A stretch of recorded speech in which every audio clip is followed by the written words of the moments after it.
drive business growth? So I see some hands. It's completely understandable, basically because of developing a solid product strategy in today's dynamic business landscape can be a complex puzzle.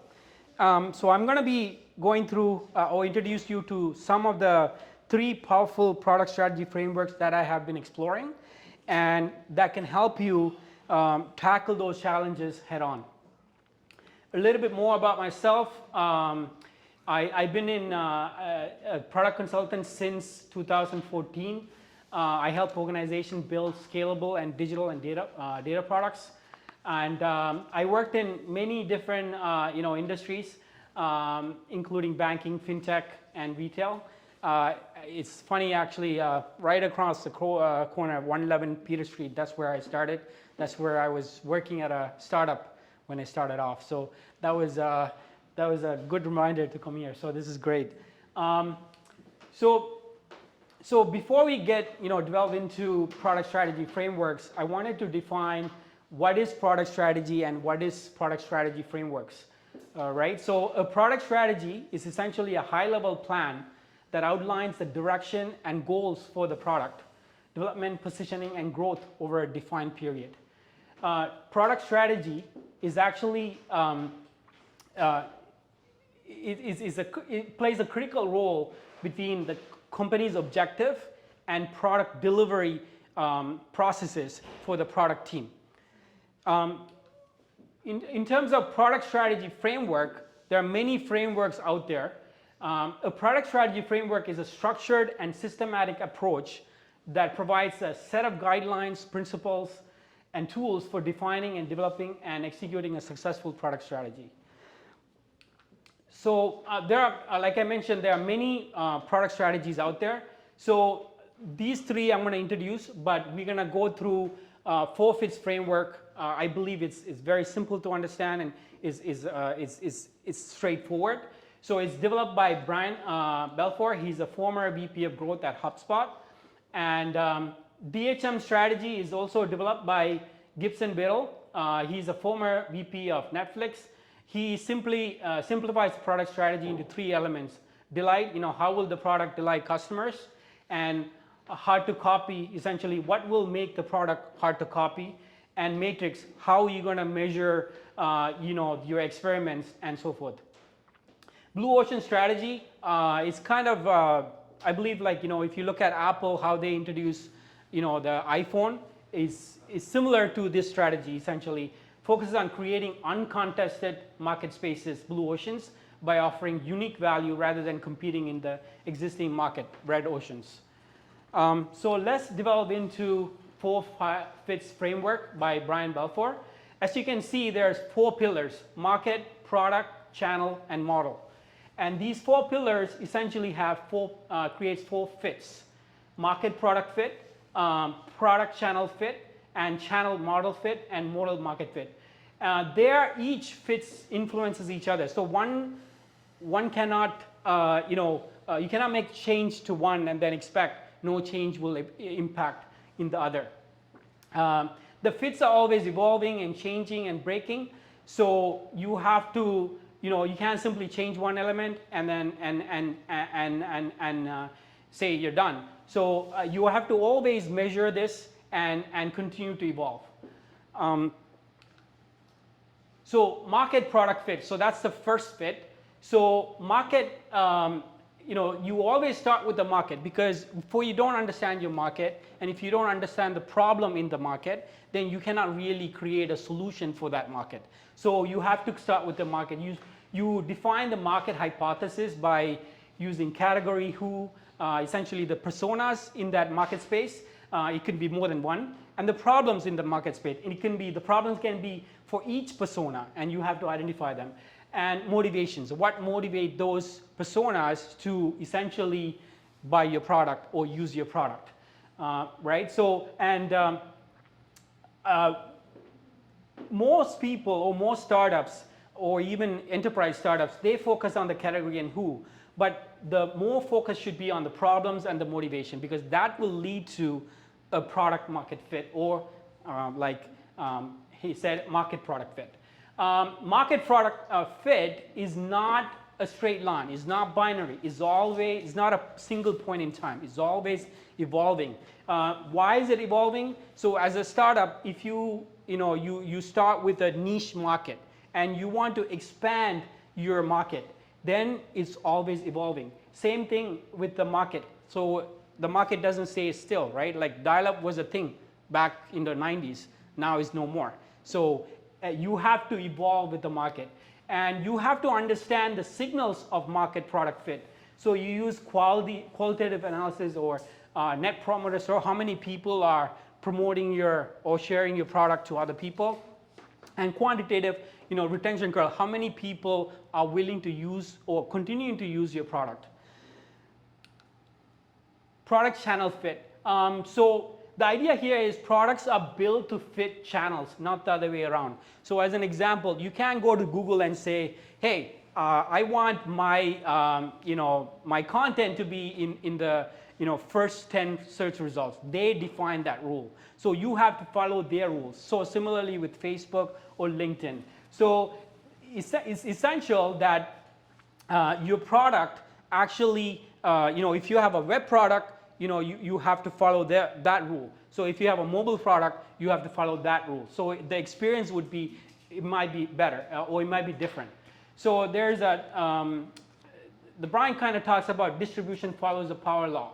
Essentially, what he is advocating is that if you look at all $100 million companies, their customer acquisition comes from one particular channel.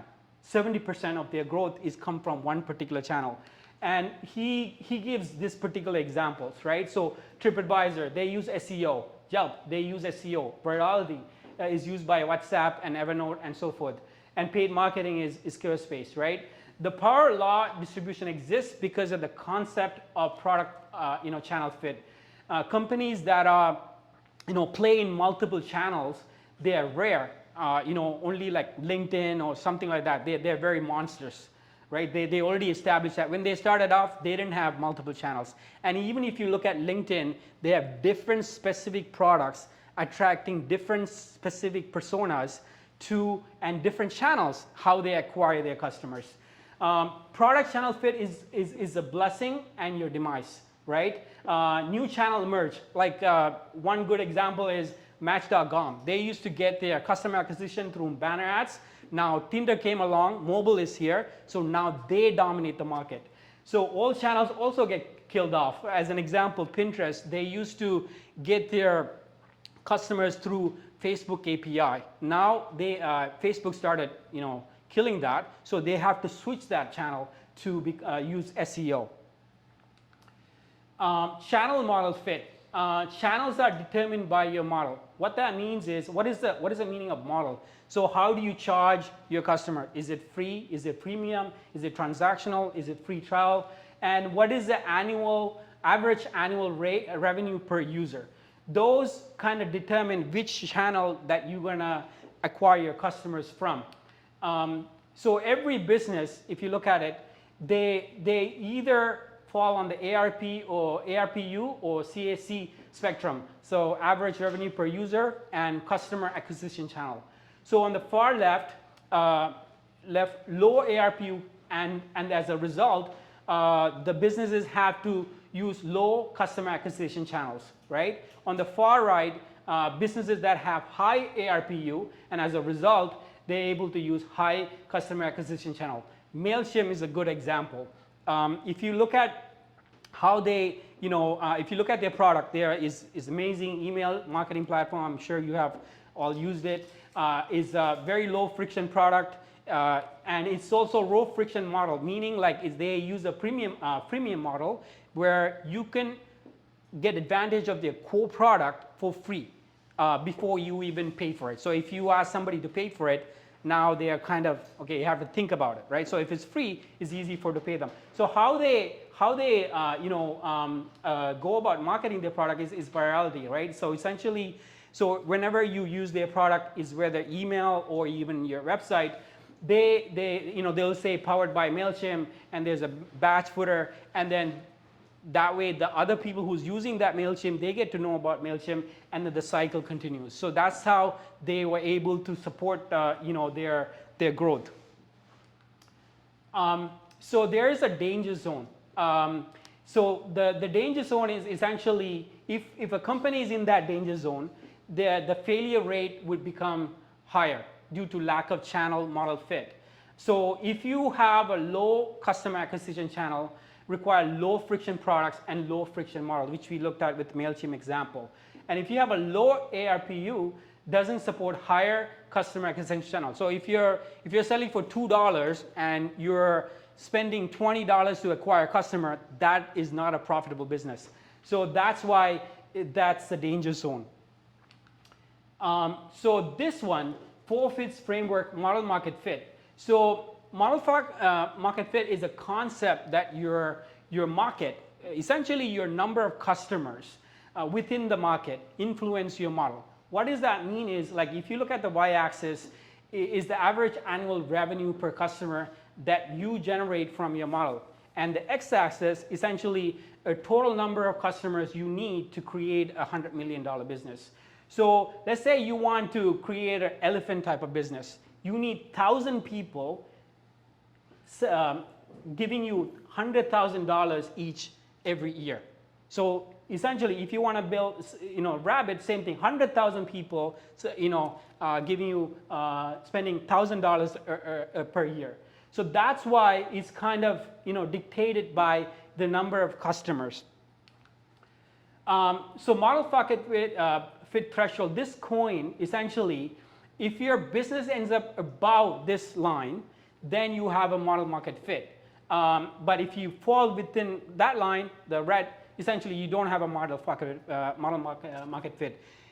When you start off as a startup, obviously you're not gonna get the model market fit right away. But the idea is, because you're going to evolve and you're going to expand your market, you are going to try to find that model market fit. So that's why it's evolved. So this is a formula that was presented. So ARPU times total customers in the market, and the percentage of you think that you can capture, that needs to be greater than or equal $100 million. Finally, and as to conclude, you need all 4 fits to grow your business to a $100 million business. You can't think of these fits alone or in solos. Because as a startup, I know that you spend most of your time trying to find the market product fit, but you need to consider the hypothesis for the other fits. Because if you don't, then where and how you're gonna acquire your customers, you won't know. And by the time you spend your money, you're out of the game. So you need to constantly revisit these fits as well. So it's not a one-time thing where you find market fit and then you're done with it. You're constantly experimenting and measuring these fits so that you can evolve and improve, while also ensuring that it's not your customer acquisition channel is getting killed off. If you don't measure it, you won't be able to notice that. So that's it for my presentation. Again, thank you for your time, and you can message me or book me at Cansulta.com. And my name is Brack Sivadasan. You can always connect with me on LinkedIn. Thank you so much.